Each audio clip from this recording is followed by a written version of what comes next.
Hello बच्चों, let's see this question. This question says a disk and a sphere of same radius but a different mass roll off on two inclined plane of the same altitude and a length.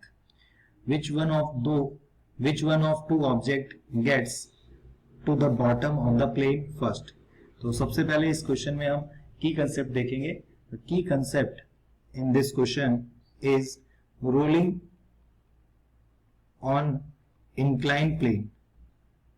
तो हमें question में दिया हुआ है कि एक incline plane है और एक डिस्क है और एक इंक्लाइन प्लेन पे सिमिलर इंक्लाइन प्लेन है जिसकी लेंथ भी सेम है, हाइट भी सेम है. तो इस इंक्लाइन प्लेन का एच भी सेम है, इसका भी सेम है, इसकी लेंथ भी सेम है, इसकी लेंथ भी सेम है. तो ये एंगल थीटा, ये भी एंगल थीटा हो जाएगा.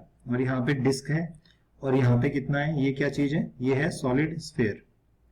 क्योंकि जो रोलिंग में जो एक्सेलरेशन आता है इंक्लाइन प्लेन पे वो आता है बच्चों जी साइन थीटा अपॉन 1 प्लस के स्क्वायर अपॉन आर स्क्वायर. और इस एक्सेलरेशन से हम निकाल सकते हैं कि कितना टाइम में वो इस एल को डिस्प्लेस करेगा, एल लेंथ कितनी डिस्प्लेस करेगा कितने टाइम में. वो कैसे निकलेगा, डिस्प्लेसमेंट की इक्वेशन लिखेंगे ut plus half eighty square. अगर ये u जीरो हो जाएगा, रिलीज किया इनिशियली, तो वो आ जाएगा 2s डिस्प्लेसमेंट में l आ जाएगा. और यहाँ एक्सेलरेशन आएगा, एक्सेलरेशन कितना है जी साइन थीटा, और ऊपर आ जाएगा 1 प्लस के स्क्वायर अपॉन आर स्क्वायर. इधर बच जाएगा टी स्क्वायर. तो टी की वैल्यू कितनी आएगी, वो आएगी अंडर रूट 2l जी साइन थीटा 1 प्लस के स्क्वायर अपॉन आर स्क्वायर. ये हमारे पास में टाइम आएगा. किसी भी ऑब्जेक्ट के लिए देखो के अलग हुआ, वो हम देखेंगे इसको नेक्स्ट स्लाइड में. तो डिस्क के लिए जो होता है वो होता है M K square equal to M R square by 2. M कट जाता है, के स्क्वायर अपॉन आर स्क्वायर कितना आता है 1/2. और वहीं पे स्फेयर की जगह आता है M K square equal to 2/5 M R square. तो ये K square by R square sphere में आएगा 2/5 आएगा. तो इंक्लाइन प्लेन पे जो टाइम लगता है वो लगता है अंडर रूट 2l अपॉन जी साइन थीटा 1 प्लस के स्क्वायर अपॉन आर स्क्वायर.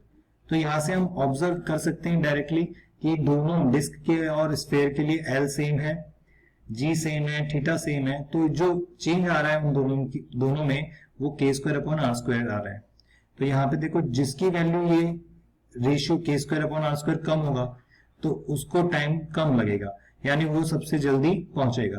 तो ये K square upon R square value है डिस्क के लिए 0.5, इसके लिए वो वैल्यू कितनी है, वो है वैल्यू 0.4. तो सबसे कम किसके लिए रेशियो, स्फेयर के लिए. तो हमारा जो टाइम लगेगा स्फेयर को सबसे कम लगेगा और डिस्क को उसके ज्यादा टाइम लगेगा. तो स्फेयर जल्दी पहुंचेगी बॉटम पे और डिस्क बाद में पहुंचेगी. तो हमारा आंसर आ जाएगा sphere. Okay, I hope this solution is understood to you. Thank you so much, all the best.